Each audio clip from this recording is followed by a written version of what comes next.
Trapped by the belief that I'm not good enough, bound by the limitations and the lies that consumed my world, this was me. It wasn't until I took the biggest leap in my life to know and trust the power within. And it was at that moment I made a choice. My past will not define me anymore. Hello, I am Teri, and I know I am not alone in this. Over the years, I have found that the number one mistake that we make is that we get in the way of our own success story. Yes, I said it. On this show, together we'll tackle limiting beliefs, self-sabotage, getting stuck, fear, doubt, overwhelm, and the imposter syndrome. Join us on this journey designed to transport you beyond your limitations to a world where anything is possible. This is Talking with Teri. Hello, and welcome back to Talking with Teri, where we have powerful conversations to transform your life and your business. And I'm delighted to have our guest, Victoria Gallagher. She's a worldwide leader in hypnotherapy, a best-selling author of The Practical Law of Attraction, and an international speaker. She's also the host of Law of Attraction Show and the Power of Your Mindset Show. So welcome to the show. Thank you. Thank you so much for having me. I'm delighted to be here. I love talking about manifesting and law of attraction and inspiring people. So thank you for giving me that opportunity. I'm excited because this is my jam. This is what I love. And so share with folks that don't know you yet, how did you get to be where you're at today? Yeah. So my journey, I mean, you could say it started 50 some odd years ago, but it really started, what really got me on the path to where I am right now was about 1998. I took this personal development seminar in January, and I was working before that as a stockbroker and I was doing really well. And, but I just kind of like hit this wall with what I was doing, and it just didn't feel fulfilling anymore. It just didn't feel like who I was. And so when I took this personal development seminar, we started doing a lot of inner introspection and doing these guided meditations and relaxations and really tuning in to our life purpose and who we are. And it just kind of hit me while I was there that I wanted to inspire people. I wanted to help give people that aha moment that I experienced when I was there. And so I went on a little bit of a journey to try to figure out what does that look like exactly. And what it turned out to be is that I wanted to create these, meditations that people would listen to in the comfort of their own home. And so from there, I, was like, well, how do I get the credentials to do this? How do I know that I'm doing it correctly and all of that? So I stumbled upon a hypnotherapy certification training that was starting in like just 2 weeks, right down the street from where I lived. And I'm like, oh my God, this is exactly perfect. So I did the training and just kind of put one foot in front of the other. Like, most people are like, okay, well, this is great. And they just kind of moved on with their life. With me, I like really took it seriously. I decided to, go ahead and get a business license, open up my own office, Yeah. and literally within about 6 months from getting certified, I was opening an office. I was actually starting to see clients.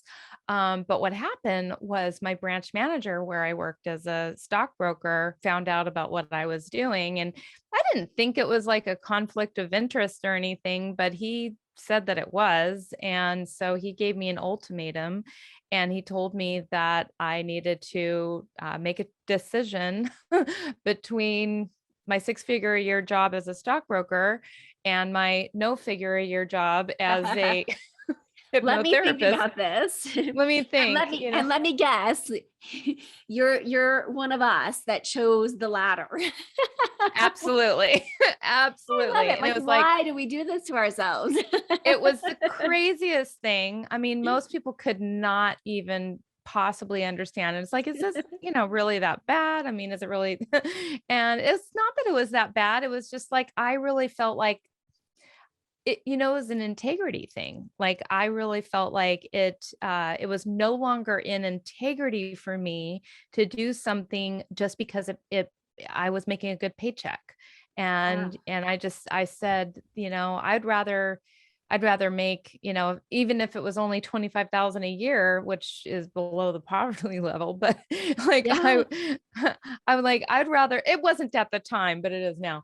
At the time, you know, 100,000 was a lot more. So was 25. And, so I just decided that like I would rather make the bare minimum that I need to make to survive and Yeah. do something that I absolutely love, that I just can't wait to wake up in the morning and do, than spend one more day doing something that I don't feel ecstatic and passionate about. And so I made that decision and I literally walked out of there, with my head held high and never looked back. Good for you. And you've continued to grow and expand it. Now, listeners who are listening, I mean, again, these are the leaps of faith, the calling, if you will, the little nudges, if you will, that invite us to say, okay, are we going to play? I mean, this is really kind of, in my opinion, this was a test for you. It's like, okay, what are you going to do? You're going to play it safe and you know that route, or are you going to take a risk and find out what that's all about? And here's the thing, and one of my when I took a huge leap in my life, my husband, and it just, I've said this on here before, and he just looked at me. He goes, "What's the worst thing that can happen?" Mhm. And I said, "Well, I fall on my face." He goes, "Yeah, you fall on your face and you go get another job." And I go, Yeah. "Yeah, that's the worst that can happen." Like we could put a month on credit card if we needed to. We could dip into our savings. We could, pull into this. And I was like, "Yeah, you're right." And so I think living our lives without regrets is taking and listening to those nudges. So good for you for listening to that nudge. Yeah, absolutely. Thank you. Well, and the worst I and I'll w I we'll get into this in a little bit, when we address like the whole fear to Well, transformation. let's talk about that. Like what's in folks that have listened and followed me know that I love to like dig into like the juiciness of like what has been that barrier or challenge that you've had to overcome. So it's interesting because I don't, even though I did this, like, I don't recommend that somebody just take this leap of faith unless, I mean, unless there's a good reason to do so.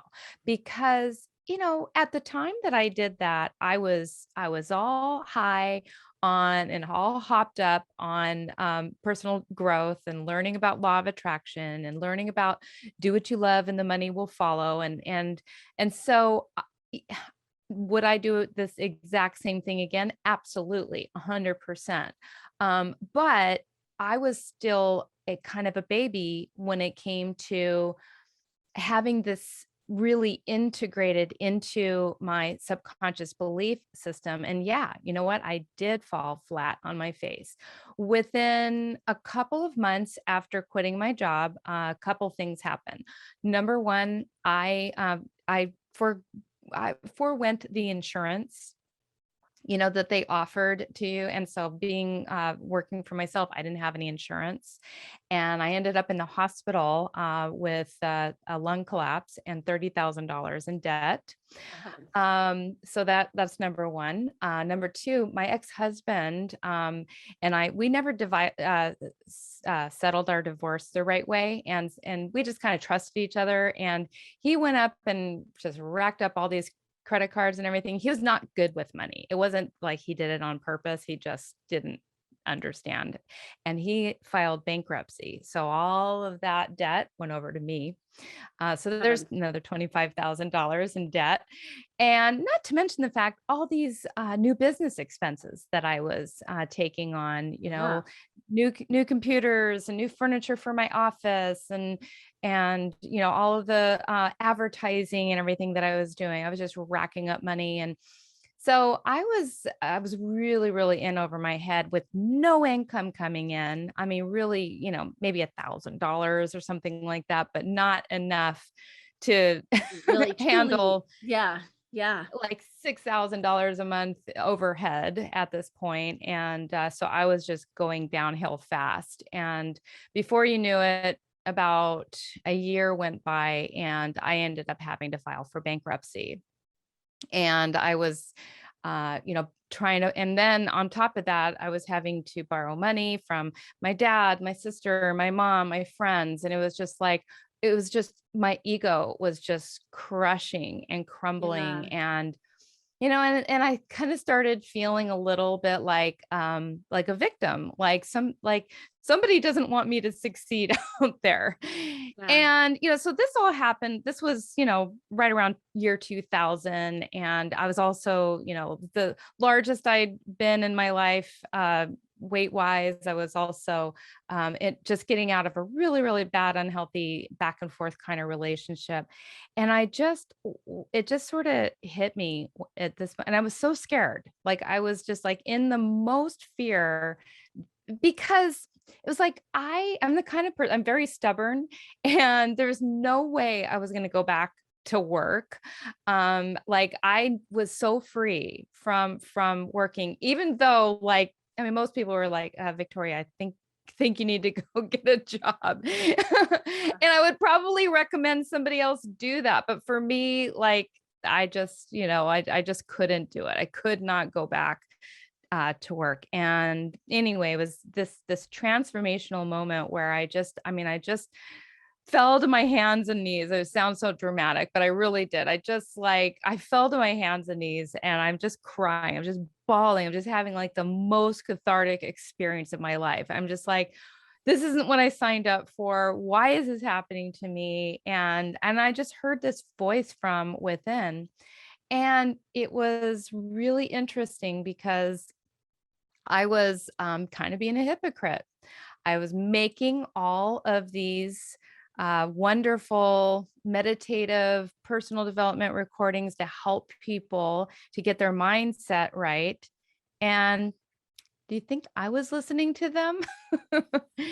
No, I was like just scrambling, and I was just in this moment where I just felt too busy because I was like working 15, 16, 17, 18 hours a day nonstop. And, and so it just kind of hit me in that moment that I needed to actually take my own medicine and listen and reprogram my mind because none of the things that I had learned before were really deeply integrated. And so I was just really striving rather than thriving. And so I just started listening to my own, financial abundance programs and really just, just doing a lot of the inner work again that I had begun on that journey and just carving out time to make that happen. And before you knew it, I turned everything around. I turned my first profit within a few months and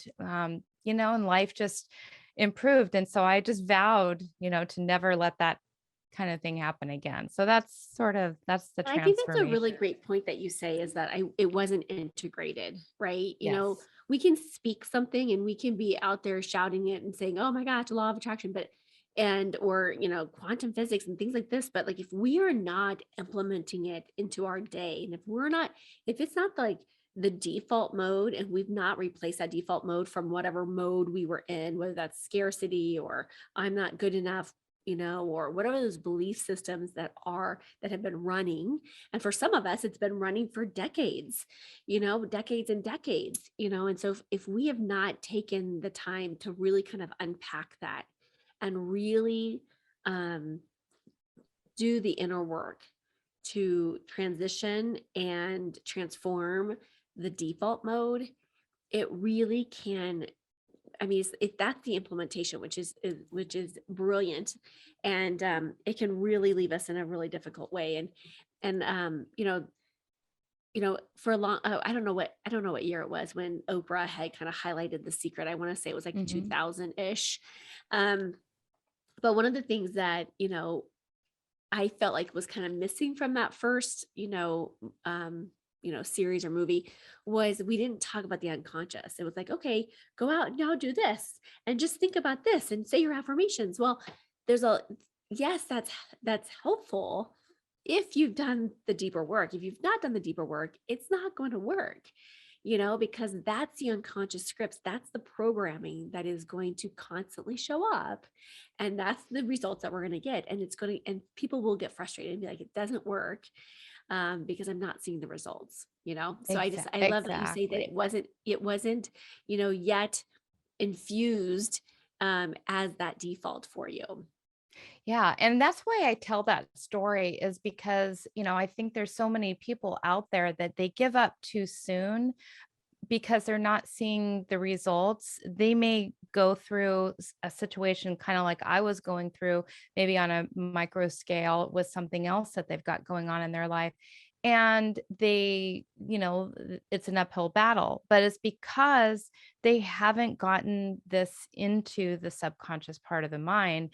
And that's the part that's running the show. And so that's the part that was running the show. That's the part that was basically, telling me it's like, you got to work hard. You got to, like, there's no time for any of this other stuff. And I'll figure it out. And being a control freak and not allowing myself just to let go and kind of receive a little bit of the intuitive guidance. Once I actually started plugging into the intuitive guidance, it told me what I needed to do next instead of just making it up and trying to, well, let's see if this works. Let's see if this works. Let's see if this works. No, I mean, it's like the intuition actually knows what's going to work. Yeah. That's powerful. So what would you share? Like, obviously we're all kind of on these journeys, and, we were off air. We were talking about like, oh my goodness, I have kind of a similar journey in the sense of, like finding this path and really diving into it and really, supporting, ourselves, walking the walk, and then also, feeling guided and inspired to, teach others.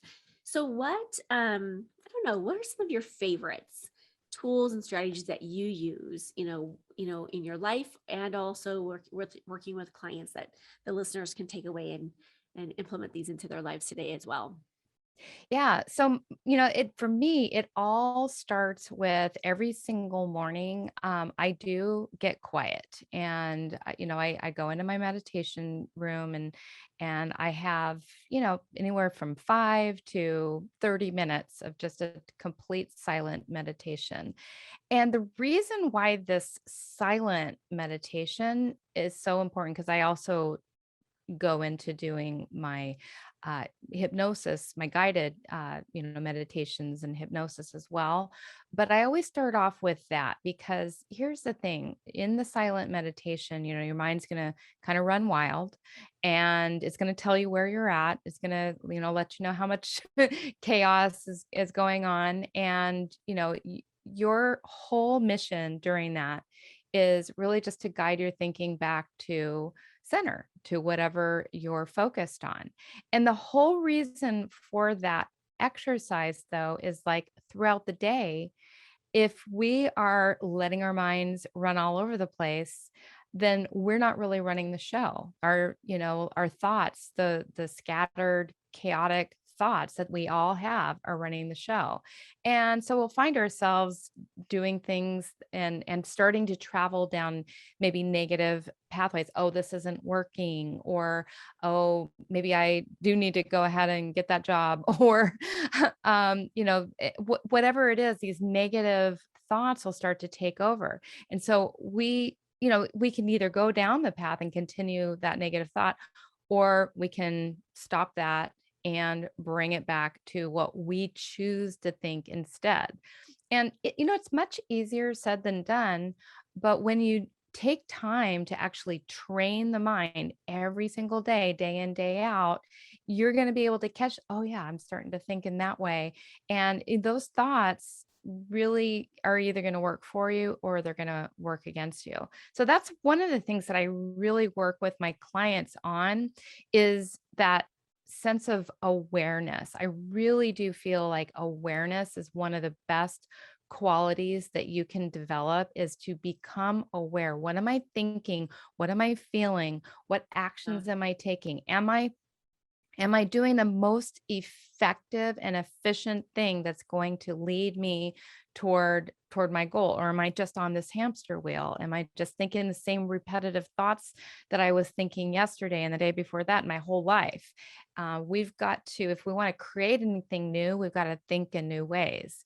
And if, and when we think in new ways, we are also going to be feeling in new ways. We're going to be feeling more motivated, more ambitious, more inspired. And when we feel those ways, we're going to take the inspired action steps that are more productive, more efficient, more effective, that are going to lead us toward manifesting our dreams and our goals. I love it. I love it. And I think, going back to the meditation just sitting in silence, and whether that's 5 minutes or 30 minutes or even longer for some folks, that, working that mind and training the brain, right? And you, like you said, going back to center, and that could also be an anchor, right? Like, so you can use that throughout the day as an anchor of, where am I in relationship back to center, and so it does take time to quiet the mind. But when we do, it can change everything. It's so It powerful. absolutely, yeah, it Yes. absolutely can. And you don't have to start. I think some of the listeners out there like, oh my gosh, 30 minutes. I was one of those people and still kind of am. Like 20 minutes, I'm okay. But beyond that, it's almost too much. So I have like this 8-minute practice in the morning. So I typically stay around this 8-minute process, which works well for me. So here's the thing, do what works for you. And Mhm, if you're beginning, start with 30 seconds. And I'm not mhm. kidding about this because if we sit down and we try to go for the whole enchilada of 30 minutes, we're going to if we're not ready for it, if we're not feeling called to do it, we're going to find every reason to sabotage it or say it doesn't work or I can't do this or whatever that is. So even if you have to start smaller, I was 30 seconds, so there's no judgment, okay? And it took me like at least a month to get up to like, I don't know, 6 minutes. And so it took some time, but working on that is, just key. Start somewhere, right? I 100% agree with you. So I'm somebody who's done 2 um 10-day silent meditation Vipassana retreats, and we meditate for 10 hours a day. And like at the longest spurt of that is like 2 hours. So it's like from like 4:30 to 6:30 in the morning. You go for 2 hours, and it is crazy. It is crazy to meditate that long. And then yeah, you get to go have breakfast and then you come back and meditate some more. And you're not allowed to talk to anybody, look at anybody, hold doors open for anybody. I mean, it's like you are there, like you and you. That said, I still, I mean, I still 100% advocate that doing, the bare minimum, 30, 30 seconds, you're still going to hear thoughts running wild. You're still going to get the benefit. You're still going to hear things happening where you can just guide yourself back. And it's, I say the same thing when it comes to anything, exercising, start do the bare smallest amount that you can possibly, and sometimes you'll end up going longer. Yeah. Um, you'll surprise yourself that like, oh, this actually is kind Yeah. of nice. Yeah. And you can stay with that and you can build as you go. So I love it. Okay. One last tip or trick that you would like to leave the listeners with today. So my whole premise of how the law of attraction works is, it's really about whatever you can imagine, it's already there. It is already there for you. You just need to match your being with whatever that is. You need to become the person that is in alignment with whatever it is that you want to manifest. So, start small. Start with the small thing and work yourself up to bigger and bigger things, knowing that it's all there for you. It's all available to you. You just need to become the person. And how do you become that? You keep seeing that in your mind. You keep visualizing and feeling and thinking and taking the action steps, the baby action steps that come from your subconscious, that come from your intuition. And, so start with knowing that you can manifest anything that you desire. And that would be my that would be Yes, I my love it. biggest tip. Yeah. Yeah. One of the reasons why I created the daily intentions planners was so that people could sit and like create every day with intention. And when we do, like that just builds on the evidence and that builds and engages our brain to show us and give us evidence and proof that we're capable of doing it. So it's so powerful. It's absolutely powerful. So, Victoria, this has been absolutely delightful. Thank you for being here and sharing your tips and tricks with us all. Where can our listeners find out more information about you? Yes, so they can go to my website, victoriamgallagher.com, and all things are there. I also really highly encourage, if you want some free, start off with like 12 free hypnosis, meditations, and affirmations, that you go to the App Store and download my HypnoCloud app. And that's going to open you up to a whole new world of my whole library of meditations and hypnosis sessions, but you get to start with 12 for free. So, Awesome. Wonderful. yes, Go check that out. And then you gave the website, right? I did the Okay, perfect. I was Victoria. like, wait, I was so taken back by the app. I'm like, did I ask? Okay, wonderful. So go grab her stuff. We're going to put all that information down in the show notes. So that'll be quite easy for you to grab and go as you will. Victoria, thank you so much. Thank you so much, Teri. I am so grateful that you joined me for this episode. If you've enjoyed this, then there's just one thing that I would like you to do. Click to subscribe and leave me a rating and review. As my way to thank you, let's connect for a free consultation. Just reach out to me at talkingwithteri, that's TERI.com, to book your time.